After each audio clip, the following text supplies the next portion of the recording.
तो आज हम लोग वहीं से स्टार्ट कर रहे हैं जहां पर कल छोड़े हुए थे। संसद के बारे में हमने कल बताया था आपको कि जो संसद है ये वाला कलर नहीं दिख रहा है ना, वाइट सही है। जो संसद है इसके बारे में हमने कल बताया था कि इसमें दो सदन है ना, एक लोकसभा और दूसरा राज्यसभा। एक हो गया लोकसभा और दूसरा हो गया राज्यसभा। ये दो सदन था। इसका उल्लेख किसमें है? इसका उल्लेख है 79 में। इसका उल्लेख है 81 में। इसका उल्लेख है 80 में। अच्छा, इसमें जो कुल सदस्य होते हैं, इसमें कुल सदस्य इसमें दो तरह के होते हैं। एक होता है निर्वाचित, है ना, क्या होता है? निर्वाचित। और दूसरा होता है मनोनीत। जो सदस्य हैं कुल मैक्सिमम कितना हो सकते हैं? 552 हो सकते हैं। निर्वाचित उसमें से कितना हो सकता है? 500। मैक्सिमम कितना निर्वाचित कर सकते हैं? 550 नहीं कर सकते हैं। इसमें निर्वाचित कर सकते हैं 550 और मनोनीत कितना कर सकते हैं? 2, मैक्सिमम 2। जो निर्वाचित होगा इसमें दो जगह से लोग आएंगे, एक स्टेट से आएंगे और दूसरा यूनियन टेरिटरी से आएंगे, है ना। तो स्टेट से कितना आएंगे? 530 आएंगे और यूनियन टेरिटरी से कितना आएंगे? 20 आएंगे, है ना। और जो मनोनीत है यह जो व्यक्ति होगा यह किस समुदाय से होगा? Anglo Indian. एंग्लो इंडियन किसको बोलेंगे? वह विदेशी, वह यूरोपियन जो भारत का नागरिकता लेकर के भारत में ही रह गया। स्वतंत्रता के बाद वह अपने देश में वापस नहीं गया। जैसे आपने देखा होगा जॉर्ज फर्नांडिस, नाम सुने थे, रक्षा मंत्री थे हमारे। अब ये जॉन अब्राहम जो एक्टर हैं, है ना। तो ऐसे जो लोग हैं, बहुत सारे ऐसे लोग हैं जो हमारे देश में अभी रह रहे हैं। ये सभी के सब क्या हैं? एंग्लो इंडियन है। तो एंग्लो इंडियन का, ठीक है। चलिए, यह राज्यसभा है। राज्यसभा में भी इसी तरह से जो मैक्सिमम यहां पर सीट निर्धारित है, जो सदस्य होंगे, कुल कितना हो सकते हैं? 250 मैक्सिमम हो सकते हैं। अच्छा, ये जो सदस्य है ये भी दो तरह के होंगे, एक निर्वाचित होंगे, क्या? निर्वाचित होंगे, और दूसरा मनोनीत होंगे। ये होंगे मनोनीत। तो निर्वाचित कितना होगा? 238 और निर्वाचित मनोनीत कितना होगा?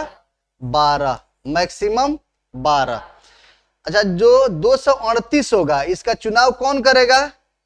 जनता करेगी कि विधायक? इसका जो निर्वाचित करेगी कौन करेगा? विधायक करेगा। काहे कि यह अप्रत्यक्ष वोटिंग होगी। इसका चुनाव विधायक करके भेजेंगे राज्यसभा में। कल बताया था ना, कल के क्लास में। अगर नहीं देखे तो पिछला वीडियो देख लीजिएगा, कल का वीडियो अपलोड है। तो और ये जो निर्वाचित, यहां पर जो निर्वाचित होंगे इसको वोट कौन करेगा? यह जनता करेगी। किस रूप में? अप्रत्यक्ष की प्रत्यक्ष? यह प्रत्यक्ष रूप से इसका वोटिंग होगा। लेकिन इसका जो वोटिंग होगा विधायक करेंगे, यह जनता नहीं करेगी। इसको क्या बोलेंगे? अप्रत्यक्ष। यह हो गया अप्रत्यक्ष चुनाव होगा। जो मनोनीत है यह अलग अलग क्षेत्र से होगा। किस रूप में? शिक्षा के क्षेत्र से, कला के क्षेत्र से, खेल के क्षेत्र से, है ना। सामाजिक क्षेत्र में आप अच्छा काम कर रहे हैं, है ना, आप पढ़े लिखे हैं, आपका जो योगदान है, मान लीजिए कि आप खेल में बहुत अच्छा कर रहे हैं, खूब सिक्सर मान रहे हैं, वर्ल्ड कप जिता रहे हैं, तो आप में कुछ बुद्धि है तबे ना कर रहे हैं। का ना तो कितना बकलोल कप्तान बना, कौन जिताया वर्ल्ड कप? नहीं जिताया। बहुत सारा देश में क्रिकेट होता है, तो कुछ ना कुछ एक्स्ट्रा ऑर्डिनरी बुद्धि है आपके पास।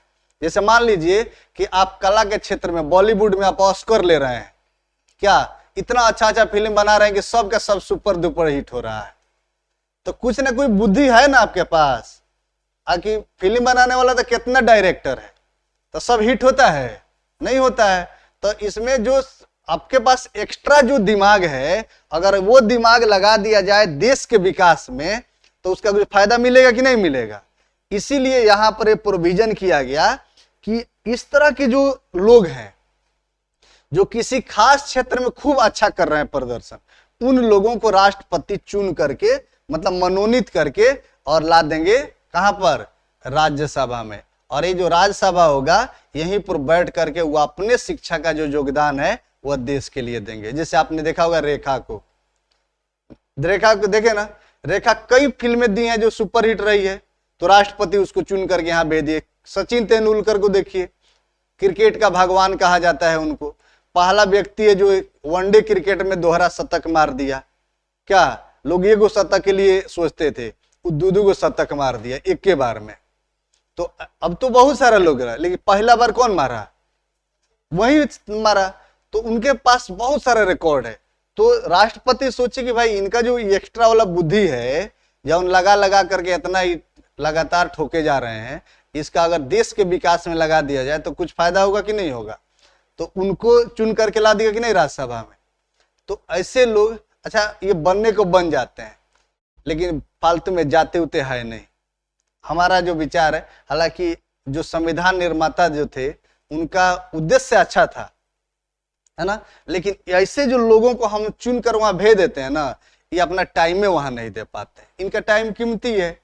अभी सोचते हैं कि जाएंगे वहां पर दिन भर बैठेंगे, फालतू में मंगवाएंगे, स्पीकर का बात सुनेंगे, बकवास होगा, दिन भर बहस होगा, कुर्सी चलेगा, उससे क्या फायदा है फालतू में। अपना जाकर के 5 मिनट का कोनो एड का शूटिंग कर लेंगे, फेयर एंड लवली का, है ना, कौन कंघा का, तो कोनो अलग अलग जो विज्ञापन आता है उसका कोनो शूटिंग कर लेंगे तो 2-4-5 करोड़ मिल जाएगा। उनका रोज का समय कीमती है, तो वो जाएंगे कभी नहीं जाते हैं। तो अब नहीं जाएंगे तो इनका जो चुनाव है वो फालतू बेकार का हो गया कि नहीं हो गया, है ना। तो उद्देश्य अच्छा था, लेकिन ये लोग समय नहीं देता है। कुल कितना मनोनीत होता है? 12। निर्वाचित कितना होता है? हाँ। अब देखिए यहां पर ये जो सदस्य होते हैं ना, ये जो 550 और ये 2, मतलब कुल मिलाकर 552। ये जो सदस्य होते हैं, जब ये निर्वाचित होकर के आते हैं, सबसे पहले निर्वाचन के बाद जब ये जैसे ही लोकसभा में आते हैं, तो इनका एक अध्यक्ष का चुनाव होता है। अध्यक्ष कि अगर मान लीजिए कि 552 आदमी एक ही जगह के खड़ा हो गया, तो सब बोलेगा कि हम बड़ा हम बड़ा। क्या उसमें कोई कमजोर है? नहीं है। तो उसको नियंत्रित करने के लिए एक नेता होना चाहिए ना, जो सब किसी का बात समझे। तो एक नेता का चुनाव करते हैं सामूहिक रूप से। क्या चुनते हैं? नेता, या उसको बोलते हैं अध्यक्ष। वह किसी पार्टी का अध्यक्ष नहीं होगा, वह सभी लोगों के सहमति से चुना जाएगा। और आमतौर पर जो सबसे बुजुर्ग व्यक्ति होता है उसी को हम चुन लेते हैं, है ना। इसको बोलते हैं हम अस्थायी अध्यक्ष। क्या बोलेंगे? अस्थायी, मतलब ये अस्थायी अध्यक्ष नहीं होगा। यह इसका जो काम होगा वो उतना ही होगा कि यह इसके उपस्थिति में यह आदमी बैठेगा और 552 जो लोग हैं उससे वोटिंग करवाएगा कि हमारा जो यह लोकसभा जो चुन करके आया है, इसका अध्यक्ष कौन होगा। बात समझ में आया? तो अध्यक्ष के चुनाव कराने के लिए जो अध्यक्ष बनाया गया उसको क्या बोलेंगे? अस्थायी, या इसी को इंग्लिश में बोलते हैं प्रोटेम स्पीकर। क्या बोलेंगे? Pro tem speaker. बात समझ में आया कि नहीं? प्रोटेम स्पीकर किसको बोलेंगे? जो अस्थायी। जैसे संविधान सभा बना था ना, तो संविधान सभा जब बना तो अस्थायी अध्यक्ष किसको बनाया गया था? सच्चिदानंद सिन्हा बने थे, तो सबसे बुजुर्ग थे कि नहीं। और उसके बाद में उन्हीं की अध्यक्षता में नया अध्यक्ष चुन लिया गया। कौन बने अस्थायी अध्यक्ष? राजेंद्र प्रसाद। तो उसी तरह से हर बार जब भी लोकसभा का चुनाव होगा तो एक अध्यक्ष का चुनाव होगा, अस्थायी अध्यक्ष, और यह अध्यक्ष किसका चुनाव कराएंगे? अस्थायी अध्यक्ष का। और जो अस्थायी अध्यक्ष होगा यह कहलाएगा लोकसभा का अध्यक्ष। क्या कहलाएगा? लोकसभा अध्यक्ष। इसका बहुत पावर है। यह किस में से चुना जाएगा? 550 में से चुना जाएगा। 550 ना, 552 में से, है ना, जितना अभी चुना जाए। अभी मान लीजिए कि ये तो मैक्सिमम है ना। अब वर्तमान में अलग है, बताया था पिछले क्लास में। वर्तमान में ये तो हो गया कि आपका कुल टोटल है, इतना प्रोविजन किया गया है संविधान में। लेकिन जो चुनाव होता है वर्तमान में वो कितना होता है? वर्तमान में कितना है अभी? हाँ, वर्तमान में है 545। अच्छा, 545 में से 543 चुन के आया है और 2 गो मनोनीत वाला है। तो ये वर्तमान का स्थिति है। बात समझ रहे ना? तो इसमें से चुन के ये 545 है, इसी में से एगो अध्यक्ष चुन लिया गया और यह सबके लिए अध्यक्ष होंगे। वह बीजेपी पार्टी हो, कांग्रेस पार्टी हो या जो भी पार्टी हो, वो सभी पार्टी इसको सर्वसम्मति से कहिए या अधिकतम वोट से, बहुमत से कहिए। अब क्या बोलते हैं, जो सबसे बड़ी दल के रूप में जो पार्टी आई है, अगर वो चाहती है कि हमारा लोकसभा अध्यक्ष ये रहेंगे, किसी पार्टिकुलर व्यक्ति को नॉमिनेट करती है, तो बाकी लोग अपने वोट दे देगा। काहे कि मैक्सिमम उसी का अगर नंबर है तो बाकी सब एकजुट होकर दूसरे को ही वोट करेंगे तो जीतेगा? नहीं जीतेगा। अस्थायी के लिए, अस्थायी के लिए। हाँ, तो चूंकि बुजुर्गे को हम सम्मान देते हैं ना, नौजवान को कौन सम्मान देता है? कहेगा 4 दिन का आदमी है, चल आया अध्यक्ष बनने, भगा देगा सबकी? नहीं, कोई जरूरी नहीं। मुख्य आम तौर पर ऐसा देखा गया है कि जब भी प्रोटेम स्पीकर बने हैं तो वह जो उम्र दराज रहे हैं ना वही बने हैं, है ना। तो प्रोटेम स्पीकर इनका सिर्फ काम यही होता है कि अध्यक्ष का चुनाव करा दीजिए, खत्म, फिर ओकरा बाद में भी होगा ही सांसद, है ना। ये एमपी हैं, एमपी फिर से हो जाएंगे, या 1-2 दिन के लिए या 10 दिन के लिए, जब तक ये प्रभार नहीं ले लेते हैं तब तक के लिए ही रहेंगे। उसके बाद में हो गए, जो नए वाले आ जाएंगे, पुराने वाले चले गए।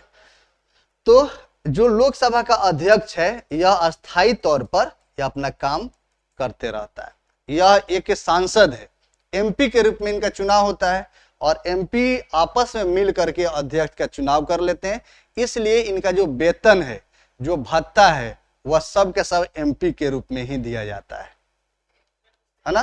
पावर अलग हो जाता है, लेकिन वित्तीय मामले में सबका बराबर है। जैसे प्रधानमंत्री हैं तो उनको प्रधानमंत्री बना दिया तो पावर बहुत हो गया, लेकिन वेतन उतना ही है जितना और सांसद को मिल रहा है। सभी सांसदों का जो वेतन है वह एक बराबर होता है, बात समझ रहे ना। लेकिन जो पावर है वह पद के अनुसार पावर अलग हो जाता है। क्या? तो मंत्री सांसद है ना, तो जो वेतन मिलेगा वो किस रूप में मिलेगा? सांसद के रूप में मिलेगा। और नहीं तो अलग अलग आपको पढ़ना पड़ता है, वित्त मंत्री का वेतन है इतना, रक्षा मंत्री का वेतन है इतना, प्रधानमंत्री का है इतना। ऐसा कहीं पढ़े हैं? नहीं पढ़े हैं। इसका मतलब ये है कि जितना भी मंत्री हो, प्रधानमंत्री हो या कोई भी हो, जो यह चुनाव जीत कर गया था सदस्य के रूप में और उसको पद दे दिया गया दूसर, तो उसको जो वेतन मिलेगा वह इसी के रूप में। जनता उसको काती चुनी है, उसको जनता चुनी है, सदस्य चुनी है ना। कुछ दूसर मंत्री विधायक कुछ चुनी थी, उन्हें चुनी थी। तो जनता जिस रूप में चुनी थी तो जनते का पैसा है ना, तो वेतन आप अपना मन से दे दीजिएगा। वह सदस्य चुन के भेजिए तो सदस्य के रूप में पैसा देना है, बात समझ रहे हैं। नहीं तो आप ये तो मारे हो जाता। अब बाकी सब जो लूट मार मचाता है वो अलग है। मंत्री बनने के लिए इसलिए मारपीट होती है कि उसमें कमाई का साधन अलग हो गया। क्या? अलग अलग फंड है, अलग अलग करप्शन है, तो अलग अलग लूट मचा हुआ है। लेकिन जो वेतन है वह सबको बराबरे मिलेगा। बात समझ में आया? अच्छा, यहां पर जो सदस्य है ना, यहां पर जब चुनाव होता है अध्यक्ष का, तो यहां पर सभापति और उपसभापति का चुनाव होता है। एक होंगे सभापति और दूसरा होंगे उपसभापति। तो हमने अब पहले आपको पढ़ाया था उपराष्ट्रपति को, तो हमने बताया था कि उपराष्ट्रपति का जो चुनाव है वह राष्ट्रपति के चुनाव की तरह होता है। उसमें कौन कौन भाग लेता है? लोकसभा का सदस्य और राज्यसभा का सदस्य, ये दोनों मिल करके चुनता है उपराष्ट्रपति को। और उपराष्ट्रपति को बैठने का कहीं जगह नहीं था, तो हम लोगों ने जगह बना दिया। ये बेचारा जो सभापति वाला जो पद था ना, ये वाला का कुर्सी खाली करा कर यहां पर बैठा दिया। किसको? उपराष्ट्रपति को। क्योंकि ये वाला सदस्य कभी वही सदस्य अपना अध्यक्ष चुनेगा ना, तो अध्यक्ष चुने अगर चुनता है अपना, तो यह कहलाता राज्यसभा का सभापति या राज्यसभा का अध्यक्ष कहलाता ना। लेकिन इस पद को हमने समाप्त कर दिया। इसके जगह पर किसको लाकर बैठा दिया? उपराष्ट्रपति को बैठा दिया। कौन सा आर्टिकल? 63। इसको लाकर यहां बैठा दिया। काहे के लिए? कि इनके पास कहीं अगर इंतजार में है कि राष्ट्रपति जिस दिन अपना पद को खाली करेंगे, कोई इमरजेंसी हो जाएगी, कभी मृत्यु हो गया, कभी त्याग पत्र दे दिए, या कोई अन्य घटनाओं के कारण अगर उनका पद रिक्त हो जाता है, तो उस स्थिति में तुरंत उड़ करके जाकर बैठ जाएंगे उस कुर्सिया पर। कुर्सी खाली नहीं होना चाहिए। काहे नहीं होना चाहिए? क्योंकि राष्ट्रपति देश के प्रथम नागरिक है और उनके पास देश का जितना भी संधि, समझौता या सेना का कमांड, सब का सब उन्हीं के द्वारा नियंत्रित होता है। अगर वह 1 मिनट के लिए भी खाली होता है, तो उस 1 मिनट में कौन जवाबदेह होगा? कोई है? नहीं है। तो उस जो रिक्ति है, उस गैप को भरने के लिए इनको बना दिया गया। और इसमें बताया गया कि ऐसा अगर राष्ट्रपति का पद कभी खाली होता है, तो 6 माह के अंदर, जैसे आज अगर उनकी मृत्यु हो गई, तो कितना माह के अंदर? 6 माह के अंदर उसका बहाली कर लेना है। बहाली मतलब निर्वाचन है। क्या? हाँ, वही स्थिति है। मतलब कि राष्ट्रपति में भी क्या है, 6 माह के अंदर उसको बहाल कर लेना है, उनका निर्वाचन कर लेना है। क्योंकि निर्वाचन में समय लगेगा ना, उसके लिए नोटिफिकेशन होगा, नॉमिनेशन होगा, प्रस्तावक होगा, फिर वोटिंग होगी, गिनती होगी, फिर तब चुनाव होगा, तब फाइनल होकर आएंगे ना। तो इतना समय जो लगना है, 6 माह के अंदर इसको पूरा कर लेना है। तो मरे इस दिन और 6 माह के अंदर, मतलब इस दिन वे आए, तो बीच में गैप हो गया कि नहीं? तो इस गैप में कौन रहेगा? उपराष्ट्रपति। किस रूप में रहेगा? राष्ट्रपति के रूप में रहेगा। ये बेचारा चुनाया था उपराष्ट्रपति, लेकिन काम करेगा राष्ट्रपति के रूप में, है ना। और इस प्रधानमंत्री का सेम होगा? बताओ। अभी हमने बताया है ना कि जो प्रधानमंत्री है वो किसका? लोकसभा का सदस्य है, एमपी है। तो एमपी है तो उसका वेतन कितना मिलेगा? एमपी के बराबर मिलेगा ना। तो बाकी सब घुसा जाएगा कि नहीं, कि हम भी एमपी हैं, आप भी एमपी हैं। तो आप प्रधानमंत्री हो गए तो आपका वेतन 2 लाख मिलेगा और हमारा 1 लाख मिलेगा। दोनों का बराबर मिलेगा, सेम में मिलेगा। बात समझ आ रहा है ना। अब ये नहीं कहेगा कि हम भी एमपी हैं, आप भी एमपी हैं, तो आप रूस काहे जा रहे हैं, हम भी चलेंगे पीछे से। वो ये बात नहीं कहेगा। काहे नहीं कहेगा? ताकि उसको थोड़ा सा दिमाग है ना। वो सोचेगा कि प्रधानमंत्री और हम सांसद हैं। दोनों में जो हमारा जो संविधान है, दोनों का पावर अलग अलग किया है।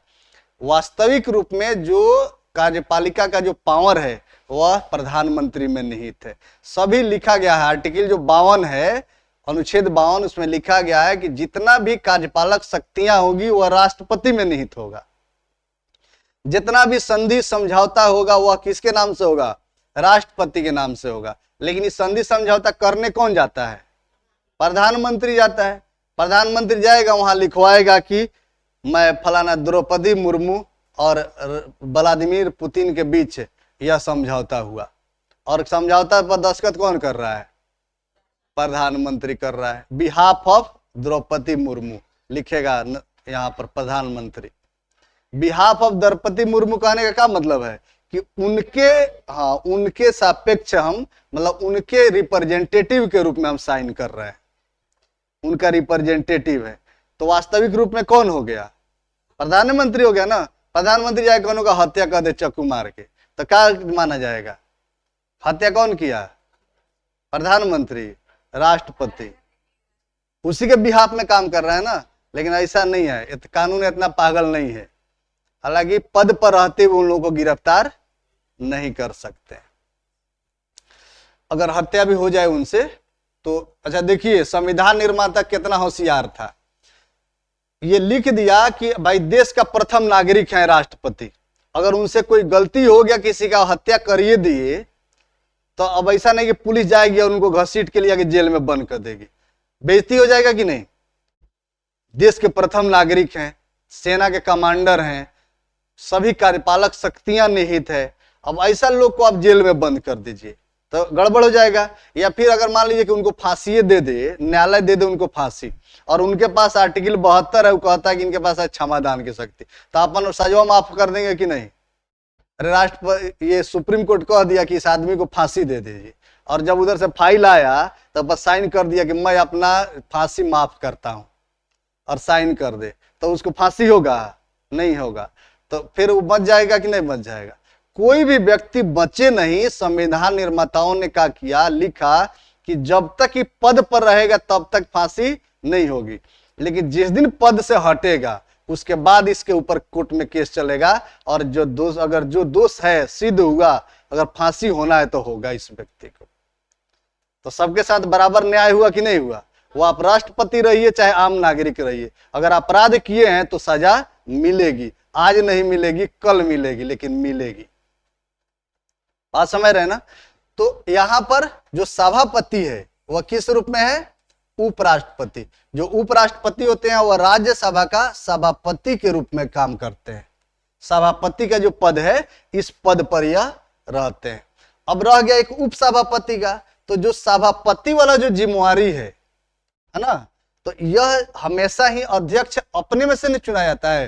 जैसे मान लीजिए आप लोग हैं, अगर आपके अध्यक्ष का चुनना हो तो जाकर के दूसरा जगह से चुन कर लाइएगा। किससे चुनिएगा? अपने में से चुनिएगा। तो हमेशा अध्यक्ष का चुनाव अपने में से होता है। तो यह हो गया अपना में से, ये 285 में से चुनेगा अध्यक्ष। लेकिन यहां पर अध्यक्ष वाला पद गड़बड़ा गया, तो उपाध्यक्ष वाला जो पद है वह कहां से चुनेंगे हम? इन सदस्यों में से। यानी कि राज्यसभा के जो मेंबर हैं वह अपना जो अध्यक्ष चुनते हैं उसको हम क्या बोलते हैं? उपसभापति। और जो सभापति होता है इसका चुनाव कौन करता है? कौन? राष्ट्रपति करते हैं। अरे इसका चुनाव कौन करेगा? लोकसभा और राज्यसभा के दोनों सदस्य मिल करके इसका चुनाव करते हैं। किसके सदस्य हैं ये? अब देखिए 250 में है ये? नहीं है, ये अलग से चुन करके आए हैं।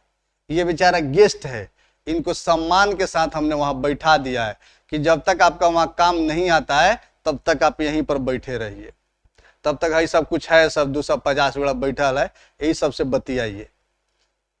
बात समझ रहे हैं ना? और ये सब भी जो है ना, ये शिक्षित वर्ग है। यह हाउस ऑफ लॉर्ड्स जैसे होता है ना, बताया था ना, House of Lords. House of Lords कहाँ होता है? जैसे ब्रिटेन में। तो ये सब पढ़ा लिखा लोग है, तो पढ़ा लिखा है तो शिक्षित होगा, बढ़िया बात करेगा ना। तो इस सब से बतियाते रहते हैं, बैठे हैं, गप सप मारते रहे। हाँ तो बताइए आपकी बकरी कहाँ गई थी, ये घेरा गई थी, कुछ बात नहीं है तो क्या करेंगे? लोकसभा का पिछला बार आया था तो उसमें कहा आप लोग दब गए थे, काहे नहीं मारपीट किए? कुछ तो उपाय निकालते, वो लोग अपना पावर चलाएगा, और आप भी तो प्रतिनिधि हैं, तो आप कैसे नहीं? अब कोनो अगर बात नहीं है, अगर कोई आदमी आपके पास अगर बैठ जाए और उससे आप नहीं जानते हैं, तब आप क्या कहिएगा? हाँ तो बताइए क्या हाल चाल है, तब और सब सुनाइए, और सब क्या सुनाइए? अरे और पूछते हैं ना, जब कोनो बात नहीं होता है ना तब पूछते हैं, तब हाँ बताइए और सब क्या बताएगा बेचारा? तब बोलेगे हाँ ठीक है, तो वो भी एक शब्द कह दिया हाँ ठीक है, तब भी आप पूछते हैं तब। तो ये इनके पास कोई काम नहीं है, तो बेचारा इससे बतियाते रहता है। तो सभापति कौन हुए? उपराष्ट्रपति। और उपसभापति कौन होगा? इसी में से होगा। जैसे आप मान लीजिए कि राष्ट्रपति किसी दिन नहीं रहे और ये वाला यहाँ से उड़कर चला गया यहाँ पर, ये तो इसी दिन के इंतजार में था का कि कहियो तो मौका मिलेगा, और मौका मिल गया। तो मौका मिलते मात्र ये बैठेगा, चप्पल उप्पल छोड़ के वही जैसे हाथे में लेके दौड़ जाएगा। एक बार भूकंप आया था 2015-16 में आया था ना भूकंप। हाँ, तो हमारे एक रिश्तेदार थे, सोए हुए थे छत पर। अब बेचारे, अब अचानक हॉरर बन गया था ना, तो हाँ, अब ये सोए हुए थे, दोपहर में आया भूकंप, हल्ला हुआ भूकंप भूकंप। तो अब नींद में थे, एक हाथ में तकिया एक हाथ में चप्पल, ये दोनों लिए हुए नीचे मिल रहे हैं। सब कोई देख करके अवाक रह रहा है कि सब कोई अपना जान बचा के भाग रहा, तकिया चप्पल काहे लिए हैं। क्योंकि दिमाग वो काम नहीं कर रहा, दिमाग सोया हुआ था, नींद में थे। तो अब ये बेचारा को अचानक कोई आकर कह दे कि राष्ट्रपति मर गया, चलिए, तो क्या करेगा?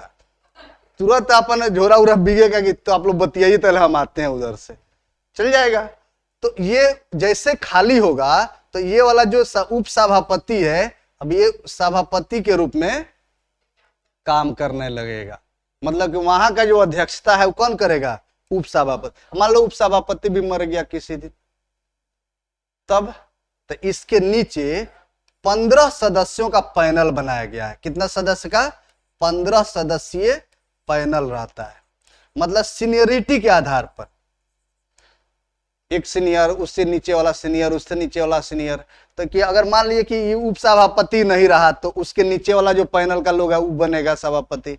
अगर वो भी नहीं रहा तो उसके नीचे वाला, अगर वो भी नहीं रहा तो उसके नीचे वाला। अगर मान लीजिए 15 नहीं रहा तब कौन बनेगा? ऐसा कंडीशन आज तक ना आया है और ना संभावना है आने का। ये तबे आएगा जब एक बार कोरोना आए और पूरा का पूरा मर जाए, तबे ऐसा संभव है। लेकिन लेकिन सामान्य तौर पर ऐसा कभी नहीं आया है। तो इसमें वरिष्ठता क्रम पर ये सभापति बनाने का बात किया गया है। इतना बात समझ में आया? अब लोकसभा का जो कार्य है वो समझिए।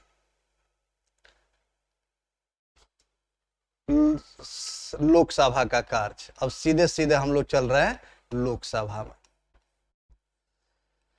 अच्छा, लोकसभा में जो सदस्य जाते हैं, जो चुन करके आए, वह कुल जो सदस्य अभी के तौर पर हैं वो है 545। और इस 545 को हम बोलते हैं विधायिका। अनुच्छेद 50 पढ़ाते हुए हमने आपको बताया था, अनुच्छेद 50 क्या बताया था? बताओ, अनुच्छेद 50 में क्या बताया था? कि इसमें कार्यपालिका, विधायिका और न्यायपालिका का वर्गीकरण किया गया है। उनके शक्तियों को बांट दिया गया है कि कार्यपालिका न्यायपालिका के हाथ नहीं लगाएगा और न्यायपालिका कभी विधायिका के कार्य में हस्तक्षेप नहीं करेगा। मतलब कि इसमें शक्ति का बंटवारा कर दिया हमने। किसके किसके शक्ति का? तो विधायिका का, विधायिका, दूसरा कौन है? कार्यपालिका है, और हाँ, तीसरा जो है वो है न्यायपालिका। न्यायपालिका का काम है न्याय देना। अच्छा, विधायिका जो है ना, इसको समझिए। विधायिका उसको बोलते हैं जो विधि बनाता है, जो कानून बनाए उसको क्या बोलेंगे? विधायिका। तो जो कानून बनाएगा वो कौन कानून बनाएगा? जो हमारा प्रतिनिधि होगा वही। चूंकि हमारा जो देश है ना वो है लोकतंत्र, और लोकतंत्र का मतलब समझते हैं, जहां लोक का तंत्र, लोक मतलब पब्लिक, एक सिस्टम ऐसा हो जिसमें पब्लिक अपना शासन खुदे करे। क्या? तो जितना भी लोग है देश में, वह सभी लोग शासन कर नहीं सकता है। अब मान लीजिए कि 125 करोड़ जनसंख्या है और सब कहे कि हम ही प्रधानमंत्री बनेंगे, तो लॉ एंड ऑर्डर का समस्या हो सकता है कि नहीं? सब अपने में कट मर जाएगा। इसीलिए यह लोकतंत्र में यह व्यवस्था कर दिया गया कि आप क्या करिएगा कि अपना प्रतिनिधि चुनिएगा। काहे के लिए? शासन करने के लिए। किस पर शासन? हमारे ऊपर। जैसे मान लीजिए कि हम कहे कि ठीक है, आप बहुत बढ़िया पढ़े लिखे आदमी हैं, आप ही जाइए। तो आप जाइएगा तो आप क्या करिएगा? आप नियम बनाइएगा कि जो हमारा समाज का लोग है वह लोग गलती ना करे, अपराध ना करे, या जो गलती करता है उसको सजा दिया जाए। यही नियम कानून बनाइएगा ना। जो गांव में मुखिया होता है, सरपंच होता है, या जो जिसको हम पंच मान लेते हैं, वह क्या वरिष्ठ आदमी होता है, एक पढ़ा लिखा, वो हमारा प्रतिनिधि होता है। तो उसका जो भी नियम कानून है बनाया हुआ उसको हम मानते हैं। यही होता है ना। तो प्रतिनिधियों का जो शासन है उसको हम क्या बोलेंगे? लोकतंत्र। अरस्तु का नियम भी आपको पता है, इसका डेफिनेशन उन्होंने दिया था। क्या दिया था? जनता का जनता के लिए, जनता के द्वारा किया गया जो शासन है यही हमारा लोकतंत्र है। तो सब जनते करती है इसमें। बात समझ आ रहा है ना? तो अब ये जो जनता है, यह जनता जो यहां से प्रतिनिधियों को चुन करके भेजा, यही क्या करेगा? विधि बनाएगा। बात समझ रहे हैं? तो जो विधि बनाएगा वो क्या हो गया? वो हो गया विधायिका। यानी कि विधायिका में जो सदस्यों की संख्या होगी वो कितना होगा बताइए?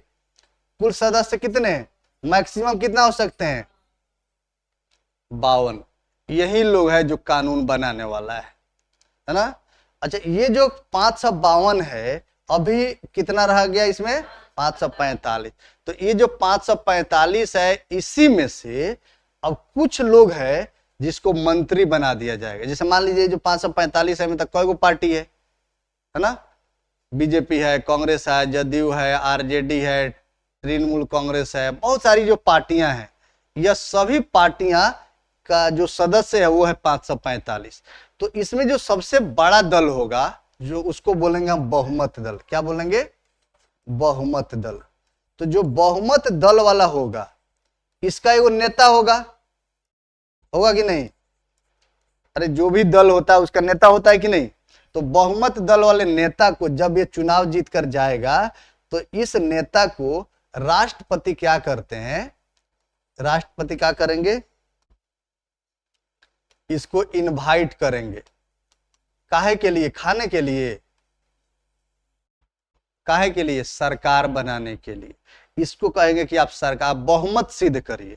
बहुमत सिद्ध करने का मतलब है कि आप बहुमत में है कि नहीं, यह बात बताइए। तो बहुमत सिद्ध करने का मतलब, बहुमत किसको बोलेंगे? अगर बोले कि बहुमत, तो बहुमत मतलब क्या? 50% से अधिक। क्या? अगर मान लीजिए 545 हमारा सीट है, तो 545 में कितना होना चाहिए हमके? 545 डिवाइडेड बाई 2 और प्लस 1। यह हमारा क्या हो गया? बहुमत हो गया। मतलब आधा से एक ज्यादा, 1 ज्यादा, 2 ज्यादा, 10 ज्यादा, 20 ज्यादा, इससे ज्यादा अगर हो गया तब क्या बोलेंगे? इसको बोलेंगे बहुमत। तो इनको सिद्ध करना होगा, वहां वोटिंग कराकर राष्ट्रपति को दिखाना होगा कि हमारा जो संख्या है ना, वह इसके आधा से ज्यादा है। तब यह क्या कहलाएगा? बहुमत दल का नेता। और इसी को राष्ट्रपति बोलेंगे कि आप क्या बनाइए? सरकार बनाइए। तो सरकार बन गई।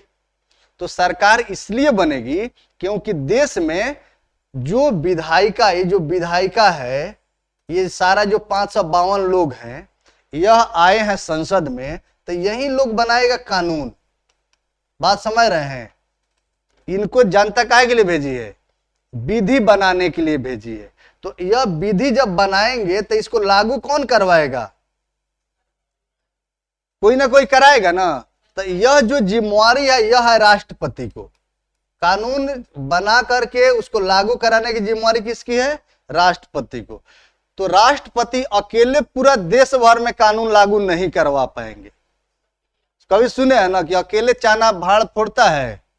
अगर एक मिट्टी का जो बर्तन है उसको भांड बोलते हैं। मृद भांड का नाम सुने? मृद मतलब मृदा और भांड मतलब बर्तन। जो मिट्टी वाला बर्तन है जिसमें भूजा भूजाता है, देखे हैं? नहीं देखे तो जाके देख लीजिएगा, रोड के किनारे उधर भूजता है। तो उसमें एगो चाना रख दीजिए, अब भूजिए, फोड़ देगा? नहीं फोड़ेगा। और उसमें जो है ना मकई डाल दीजिए 1-1.5 किलो, देखिए उसको फटफटा करके फोड़ देगा, सब बर्तन में फूट जाएगा। इतना धक्का मारेगा सब कि बर्तन फूट जाएगा। तो अकेले जो व्यक्ति है वह कभी भी बहुत बड़ा काम नहीं कर पाता है। तो इतना बड़ा जो जिम्मेवारी है राष्ट्रपति को हमने दे तो दिया, लेकिन यह जिम्मेवारी का पालन ये बेचारे नहीं कर पाएंगे। इसीलिए ये जो बहुमत दल है, इस बहुमत दल के नेता को इसने बुलाया। काहे के लिए? सरकार बनाने के लिए, कि आप बहुमत सिद्ध करिए। और जो सरकार होती है ना, इसका काम है लागू करवाना। जो भी नियम कानून या खर्चा हो, विकास का काम हो, वह सभी का सभी काम कौन करेगा? सरकार करेगी। बात समझ में आ रहा है? तो सरकार बनाने के लिए इस नेता को आमंत्रित किए और यह नेता अगर क्या करेगा, मत पहले वह क्या करेगा, अपना बहुमत सिद्ध करेगा। अब बहुमत अगर उसका इसका बहुमत सिद्ध अगर हो गया, क्या हो गया, बहुमत अगर सिद्ध हो गया, तो जैसे ही बहुमत सिद्ध होगा, यही हो गया बहुमत, तो जैसे सिद्ध हो गया तब यह सरकार बना सकता है। और जब सरकार बनाएगा तो अकेले इस जो नेता है ना, इसको बना देंगे हम प्रधानमंत्री। कौन बनाएगा? प्रधानमंत्री। कौन बनाएगा? राष्ट्रपति बनाएंगे। अब यह जो प्रधानमंत्री हुआ ना, इससे राय लेंगे कि बेटा तू अकेले सभी लागू करवा लेगा, तो वो कहेगा कि हमसे लागू नहीं हो पाएगा। तो इसके लिए अलग अलग जो विभाग बनी है, जैसे रेलवे है, ये परिवहन है, वन विभाग है, पथ निर्माण विभाग है, ग्रामीण विकास विभाग है, शिक्षा मंत्र है, तो ये सब अलग अलग एक विभाग है ना। तो एक आदमी को इसमें से उठा उठा करके इनको दे दिया, किसको? राष्ट्रपति को, कि एक इनको बना दीजिए, एक इनको बना दीजिए, एक इनको। तो जिसको ये सलाह देगा उसको क्या बना देंगे? उसको बना दिया मंत्री। किसके सलाह पर? प्रधानमंत्री के सलाह पर मंत्री बना दिया। और ये जो मंत्री होंगे इनको अलग अलग काम मिल गया। तो इसके ऊपर कौन है? प्रधानमंत्री के ऊपर राष्ट्रपति। सारा जिम्मेवारी इन्हीं का है, लेकिन अपना जिम्मेवारी कम करने के लिए क्या किए? प्रधानमंत्री को बुला दिए। प्रधानमंत्री इसलिए का है कि जनता का प्रतिनिधि है। राष्ट्रपति जनता का प्रतिनिधि है? नहीं है। इसीलिए जो संविधान है ना, वह प्रधानमंत्री को पावर दिया है, राष्ट्रपति को पावर नहीं दिया। राष्ट्रपति को भले ही लिखा गया कि आप ही सब, गार्जियन जो होता है, जो घर के सबसे बुजुर्ग व्यक्ति हैं, उनसे सलाह है आप ले सकते हैं, लेकिन आप उनको कहिए कि आप इसको एक्शन में लाइए, तो ला पाएंगे नहीं। उनसे आप कह दिए ट्रैक्टर खरीदाएगा, तो कहेंगे हाँ खरीद लीजिए, लेकिन ट्रैक्टर खरीदने कौन जाएगा? जो घर का युवा व्यक्ति है वह जाएगा, कोटेशन लेगा, जो भी पैसा लेकर जाएगा वही करेगा, पेमेंट देगा, ट्रैक्टर लेकर आएगा, चलवाएगा, सब काम वह युवा करेगा। बात समझ रहे हैं ना? तो ये जो प्रधानमंत्री है, इनको भले जिम्मेवारी दे दिया गया है गार्जियन के रूप में, लेकिन इसका सब इंप्लीमेंट कौन करेगा? प्रधानमंत्री। अकेले संभव नहीं था, इसलिए उन्होंने अपना मित्रों को, जो भी उसका हित दोस्त है, उसको बना लिया अपना सहयोगी। और जो सहयोगी होगा वो क्या हो गया? मंत्री। तो जो प्रधानमंत्री का सहयोगी होगा वह हो जाएगा मंत्री। अच्छा, अब एक मंत्री तो है नहीं, जो मंत्रियों की संख्या है, अगर मान लीजिए कि अब प्रधानमंत्री है और इसको दे दिया गया कि आपके राय पर हम बनाएंगे मंत्री, तो जिसको मर्जी उसको बनाते रहेगा।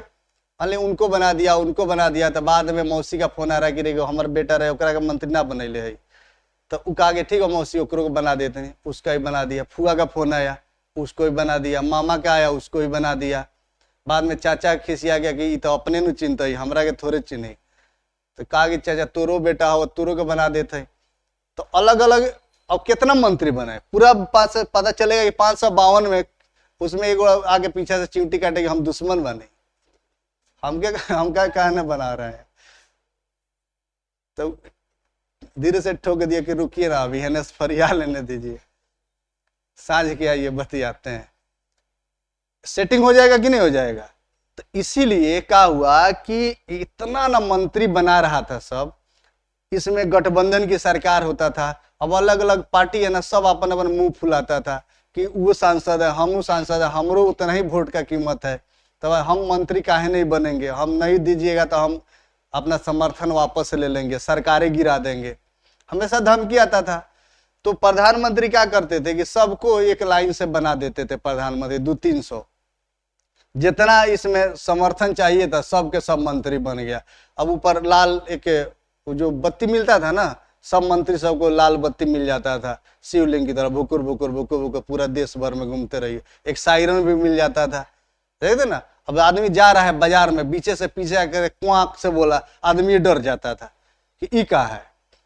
तो आदमी डरवाने के लिए थोड़े है जी, आपको हम सांसद बना करके भेज दिए, आपको मंत्री बना दिए, तो आप हमारे आदमी है ना, आगे डरवाइएगा आकर के हमको। तो अब उस डरवाने की वजह से सुप्रीम कोर्ट का किया ना, कहा कि सब जितना है साइरन और जो लाल बत्ती है ये दोनों उतार दो, क्योंकि तुम आम आदमी का प्रतिनिधि है, आम आदमी से मिलने जा रहा है ना कि उसको डरवाने जा रहा है। उसको हटवा दिया और हटा करके कहा कि सिर्फ कौन आदमी लगाएगा लाल बत्ती, जो संवैधानिक पद पर है, जैसे राष्ट्रपति हैं, जैसे जो न्यायालय के जो चीफ जस्टिस ऑफ इंडिया है, राज्यपाल हैं, ऐसे जो लोग हैं ना जो संवैधानिक पद पर हैं, जिसका जनता से संबंध नहीं है, वही व्यक्ति क्या करेगा, वही लगाया लाल बत्ती। जैसे कलेक्टर साहब पहले लोगों का सपना होता था, जितना भी बच्चा तैयारी करता था ना उसका सपना होता था लाल बत्ती। अब लाल बत्ती का सपना है, लाल बत्ती छीना गया। तो पद मिलेगा लेकिन बत्ती नहीं मिलेगी, बत्ती गुल हो गई, अब लाइनें उसमें नहीं आता है। तो अब उसको क्या करेंगे, लेकर के बॉल फ्यूज हो जाए तो आप रखिएगा है? हाँ यही रीजन था, क्योंकि जनता जो है ना, एक पीआईएल दाखिल हुआ था, एक एनजीओ ने पीआईएल दाखिल किया था कि ये जो है ना, ये लोग हैं, ये सब आम जनता के प्रतिनिधि हैं और इनको क्या जरूरत है, इसका सायरन बजाने का, इसका ये लाल बत्ती जलाने का, इसका कौन है, एस्कॉर्ट लेकर के जाइए। लेकिन एस्कॉर्ट ये नहीं है कि आप रास्ता में जा रहे हैं तो बाइक से और आपको ढकेल दे कि मंत्री जी आ रहे हैं। अरे बेवकूफ, हम ही बनाए हैं ना, वो हमारा आदमी है ना। अब वो आदमी जिसको हम भेजे हैं कि जाओ वहां तुम नियम कानून बनाओ, और वह नियम कानून बनाया और तुम लोग इसका पालन करवा रहे हो, तो हमको लात मार करके ढकेल दिया गड्ढा में। इधर से मंत्री जा रहा है बेचारा, वो कीचड़ में चिल्ला रहा है, उचित है? नहीं है। कोर्ट छीन लिया लाल बत्ती या सायरन, कहा कि नहीं लगा सकते हो। तो डीएम साहब भी नहीं लगाते हैं, सेक्रेटरी साहब नहीं लगा सकते हैं, प्रधानमंत्री नहीं लगा सकते हैं, मंत्री जी नहीं लगा सकते हैं। कौन लगाएगा? चीफ जस्टिस ऑफ इंडिया लगाएगा, जज साहब लगाएंगे, राष्ट्रपति लगाएंगे, राज्यपाल लगाएंगे, लेकिन जितना जनता से संबंध है ना वो लोग नहीं लगा सकता है। तो ये प्रधानमंत्री के सहयोगी हो गए मंत्री, और बहुत सारा मंत्री है ना, एक मंत्री, दो मंत्री, अब कई मंत्री जो बन रहे थे ना, तो इस बार जो है ना एक नियम ला दिया गया 2010 में। नियम ये ला दिया गया कि जितना सीट जो चुन करके आएगा उसका ज्यादा से ज्यादा 15% आप मंत्री बना सकते हैं। आना था पहले 200 मंत्री बना दिया, अब कितना बना सकते हैं? ज्यादा से ज्यादा 15%, इससे ज्यादा मंत्री आप नहीं बना सकते। तो अगर 545 है तो इसका 15% कितना हुआ? 15 बजे 75, है ना। ज्यादा से ज्यादा कितना? 75 बना सकते हैं आप, इससे ज्यादा मंत्री नहीं बनाइएगा। बात समझ रहे हैं ना। तो यह हो गए मंत्री, और बहुत सारा मान लीजिए कि 75 लोग जो हम बनाए, इस सभी को मिल करके क्या बोलेंगे? इनको मंत्री परिषद। क्या बोलेंगे? मंत्री परिषद। अब जो मंत्री है ना, ये भी कई तरह के मंत्री होते हैं। ये जो मंत्री हैं, एक को बोलते हैं हम कैबिनेट मंत्री। क्या बोलेंगे? कैबिनेट मंत्री। दूसरा जो है ना, इसको बोलते हैं राज्य मंत्री। क्या बोलेंगे? राज्य मंत्री। और राज्य मंत्री भी दो तरह के होते हैं, एक होता है स्वतंत्र प्रभार वाला और एक होता है बिना प्रभार वाला। इसमें अंतर यह है कि जो कैबिनेट मंत्री है ना, कैबिनेट शब्द का कहीं उपयोग नहीं किया गया है, सीधा क्या किया गया है? मंत्री परिषद का उपयोग। क्या है? संविधान में मंत्री परिषद है।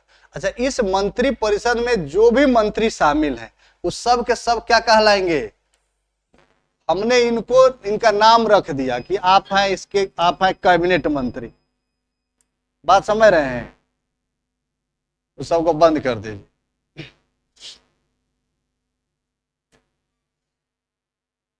मंत्री परिषद में जितने लोग हैं वो सब क्या हो गया? कैबिनेट मंत्री। अच्छा, कैबिनेट मंत्री भी अपना सहयोगी मांग लिए कि हमसे अकेले संभव नहीं है। तो अकेले संभव नहीं है तो उनको भी सहयोगी जो दे दिया गया ना, उसका नाम रखा गया राज्य मंत्री। यानी कैबिनेट मंत्री को जो सहयोग करेंगे वो क्या कहलाएंगे? राज्य मंत्री कहलाएंगे। अच्छा, राज्य मंत्री के भी सहयोग के लिए बनाया गया है ना। बंद करिए, नहीं तो यही सब बंद हो जाएगा, पूरा सिस्टम में बंद हो जाएगा। कम से कम इतना देर टे किया ना,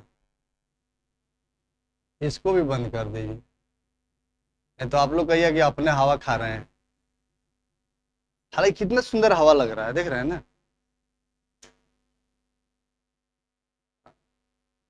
तो अब देखिए अब कितना शांति है, शांति में ही पढ़ना चाहिए हमेशा।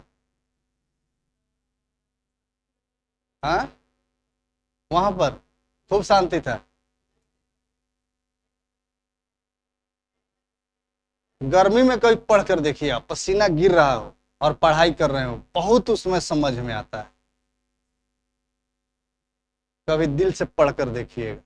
तो ये वाला जो है ना, क्या यहां पर हम लोग थे, यही थे ना।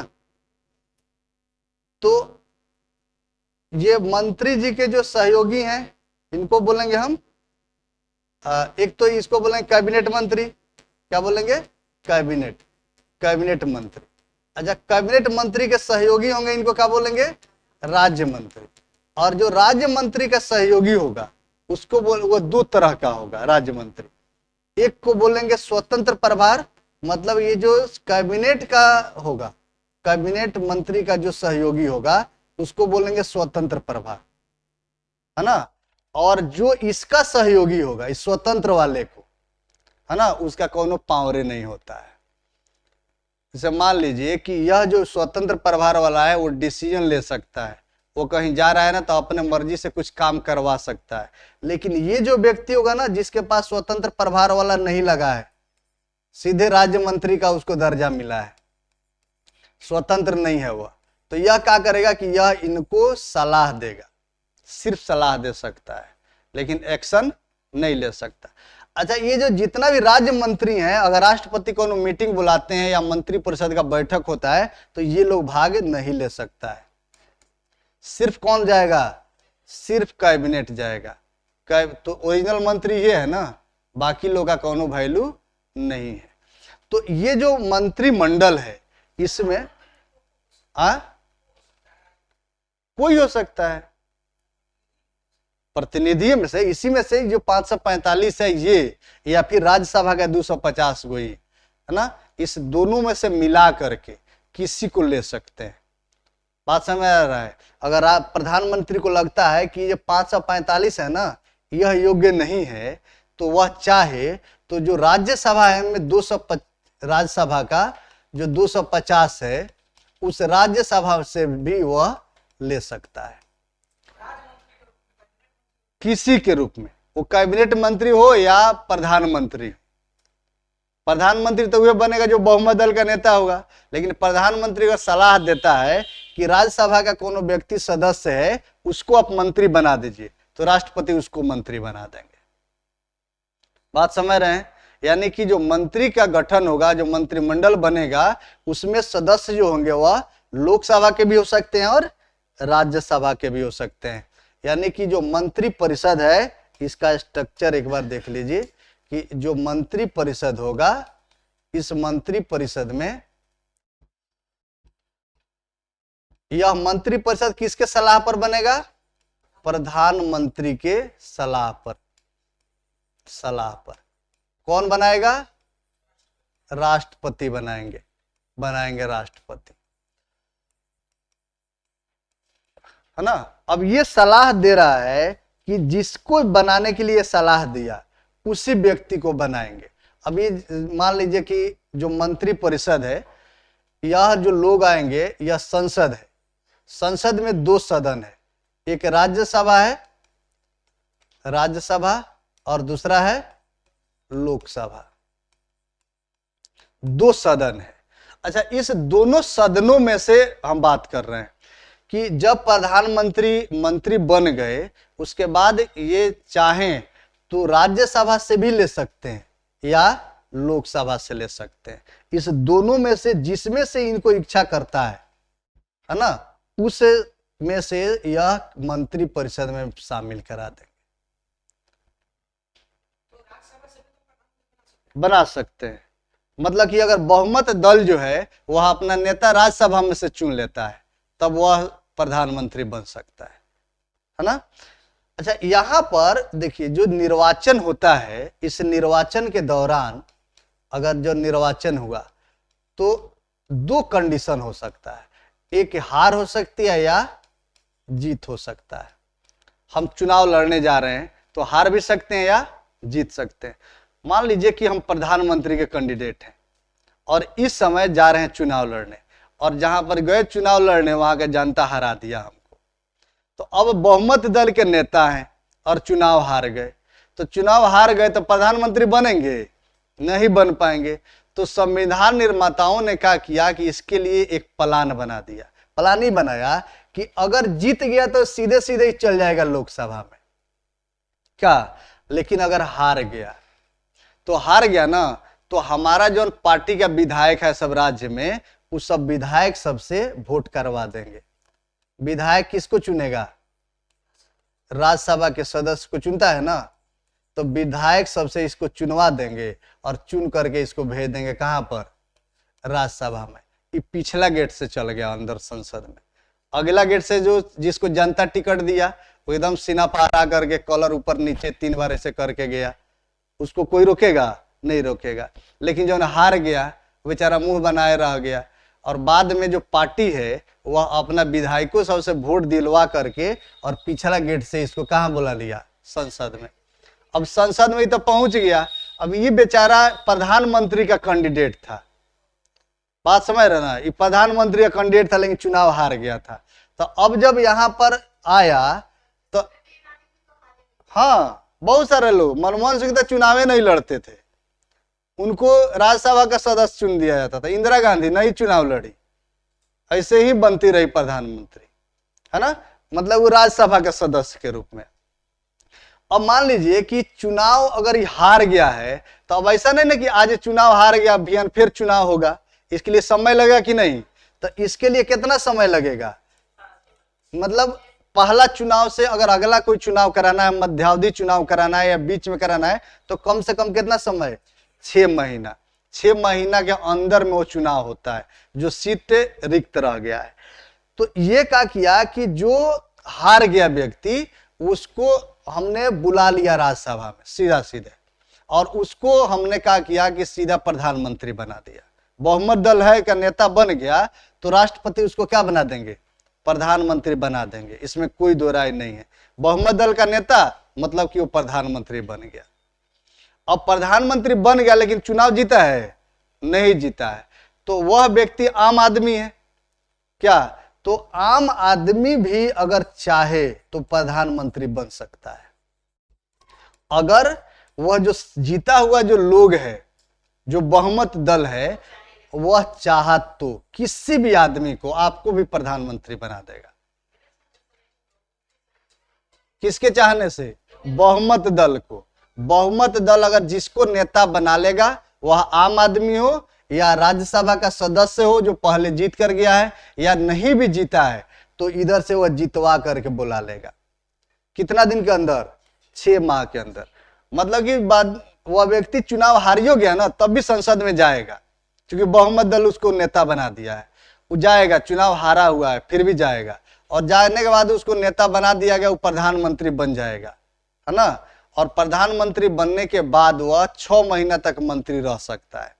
अगर 6 माह के अंदर वह चुनाव जीत करके राज्यसभा में चल आया या लोकसभा में चल आया, मान लीजिए कि कौन आदमी को कहा कि तुम आया है ना, तो चलो तुम राज्यसभा में चल जाओ, तुम इस्तीफा दे दो, हम विधायक सबसे चुनवा कर तुमको भेज दे रहे हैं यहाँ पर, और तुम इस्तीफा दो तो कौन ना कौन सीट खाली हो जाएगा, तो वहां से चुनाव जीतने जाएगा दोबारा।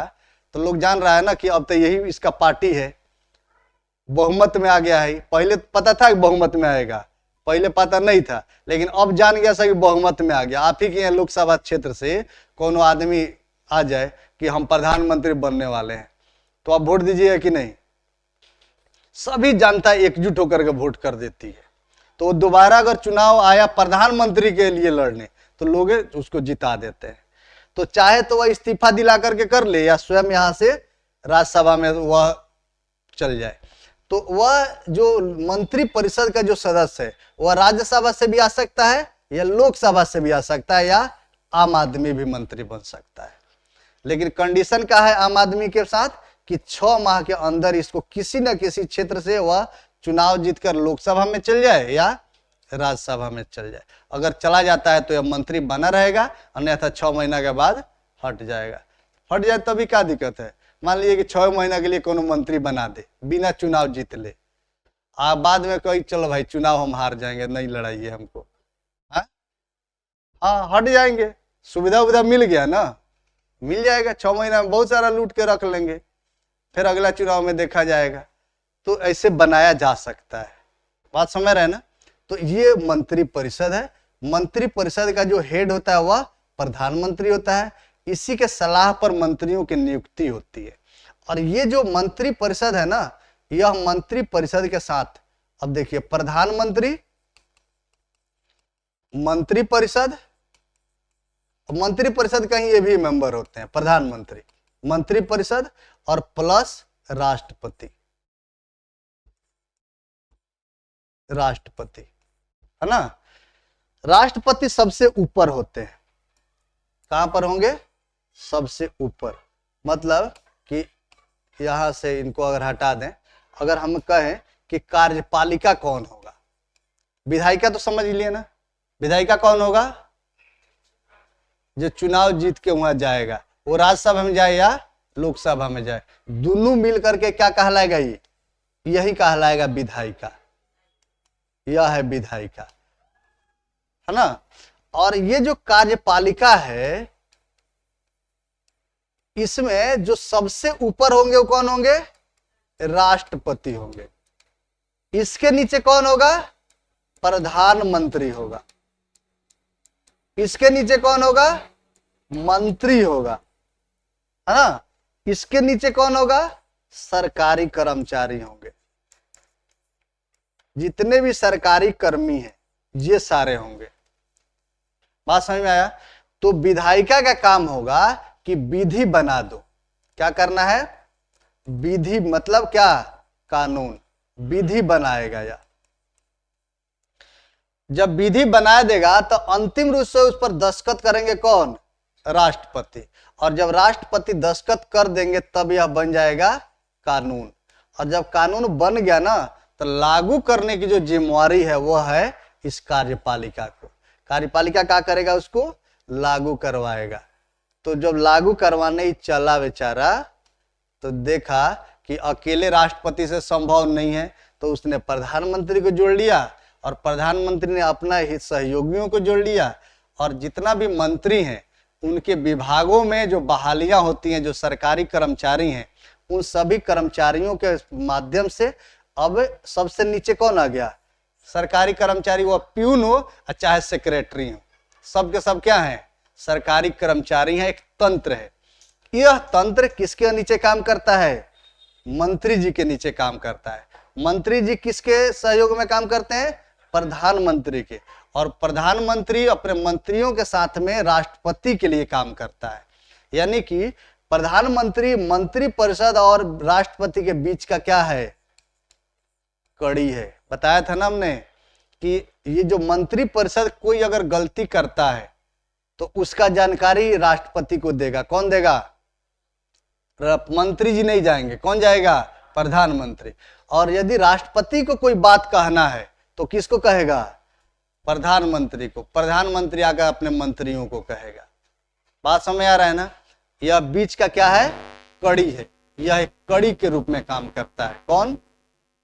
प्रधानमंत्री। तो यह जो प्रधानमंत्री है, इसकी जो भूमिका है वह बहुत ही मजबूत है। इसीलिए जितना भी कार्य है, कार्यपालिका का जो वास्तविक प्रधान होता है उसको वह होता है प्रधानमंत्री।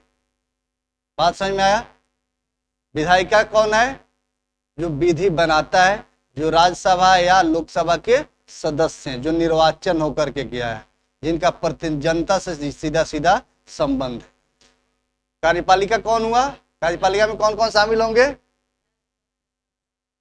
राष्ट्रपति, प्रधानमंत्री, मंत्री और सरकारी कर्मचारी।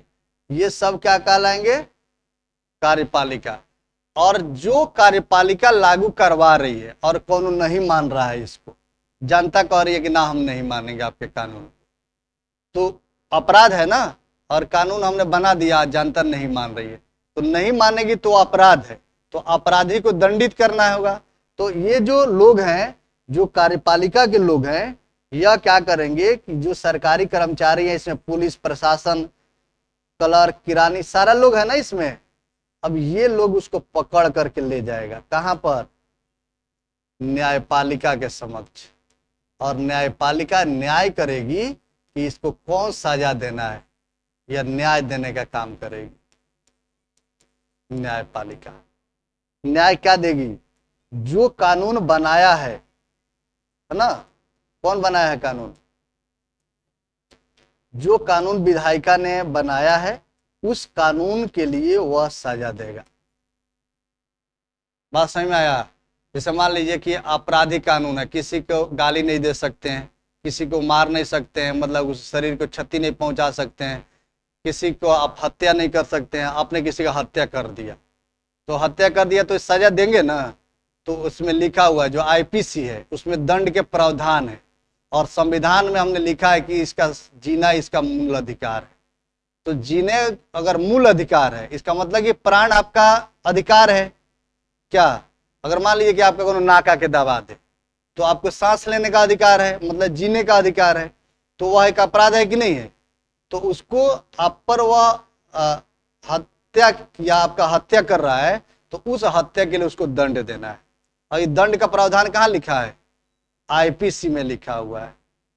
आपको अधिकार मिला है संविधान से, और जो अगर संविधान का उल्लंघन करता है तो इसके लिए दंड का प्रावधान है कहां पर, आईपीसी में।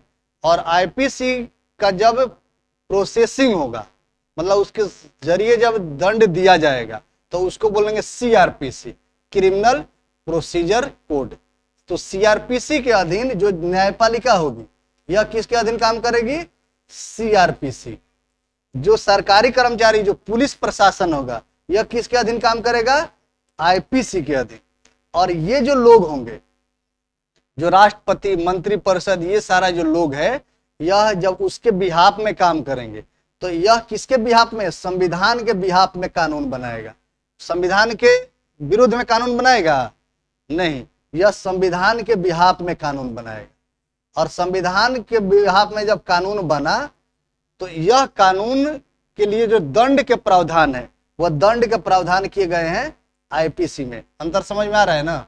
आईपीसी के जैसे पुलिस पकड़ती है तो आप पर धारा लगाएगी, कहेगी 302 के अधीन आपको गिरफ्तार किया जा रहा है। बात समझ रहे हैं, बारिश आने वाली है, आने दीजिए। तो आईपीसी, और जब जज साहब जब सुनाएंगे ना, तब कहेंगे सीआरपीसी के अधीन। बात समझ रहे हैं ना। हाँ, ये सीआरपीसी के अधीन काम करेंगे, ये आईपीसी के अधीन काम करेंगे, और ये लोग संविधान के अधीन काम करेंगे। तीनों में अंतर समझ में आ रहा है, कार्यपालिका, विधायिका और न्यायपालिका। अंतर समझ में आया।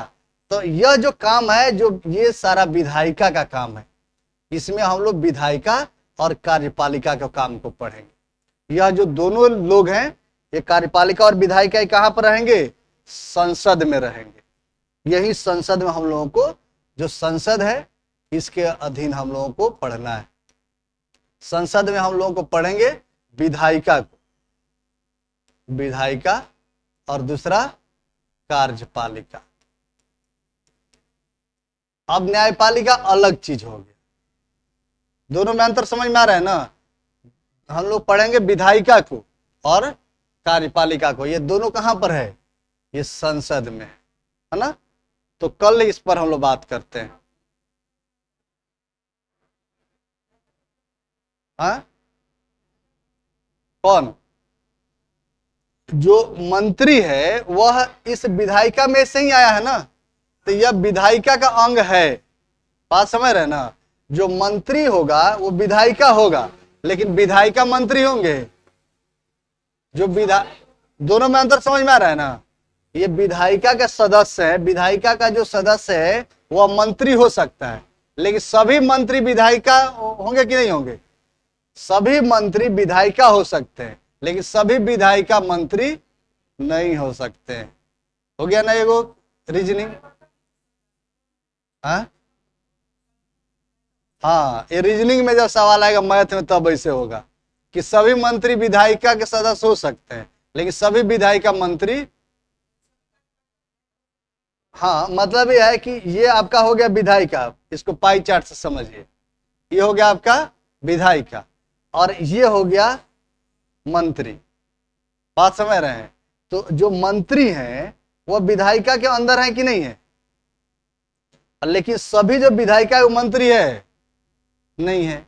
तो ये हो गया, ये विधायिका है, ये विधायिका है और यह कार्यपालिका है।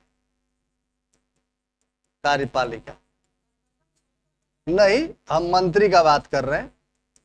तो जो मंत्री है वो विधायिका का अंग है ना, लेकिन सभी विधायिका मंत्री नहीं है। कुछ विधायिका है ना, अगर इसमें ऑप्शन दे दे कि कौन सा कथन सत्य है ना। अब ये इस तरह के सवाल है ना, यूपीएससी में पूछा जा सकता है ना। इसमें विकल्प ऐसे रहेगा कि सभी मंत्री विधायिका के सदस्य हैं, विधायिका है, ठीक है। दूसरा है कि सभी विधायिका मंत्री हैं, सभी विधायिका क्या है? मंत्री हैं। तीसरा है कि इसमें दोनों कथन सत्य है। तीसरा है, चौथा सिर्फ एक सही है, सिर्फ एक सही है। और ऑप्शन जो रहेगा ना उसमें रहेगा एक सही है, इसमें है एक और दो सही है। दूसरा विकल्प, पहला विकल्प है कि एक सही है, दूसरा में है कि इसमें एक सही है और दो सही है ना। तीसरा रहे कि तीसरा ऑप्शन सही है, इसमें तीसरा सही है, या चौथा रहे कि इसमें सभी सही है। तो थोड़ा सा कॉम्प्लेक्स हो गया कि नहीं हो गया? इस तरह के सवाल यूपीएससी पूछता है। इसको बना सकते हैं कि नहीं बना सकते? बन सकता है, बन सकता है। तो ठीक है, कल पढ़ते हैं इसको। कौन सा? आप बोलिएगा तो 5 दिन में।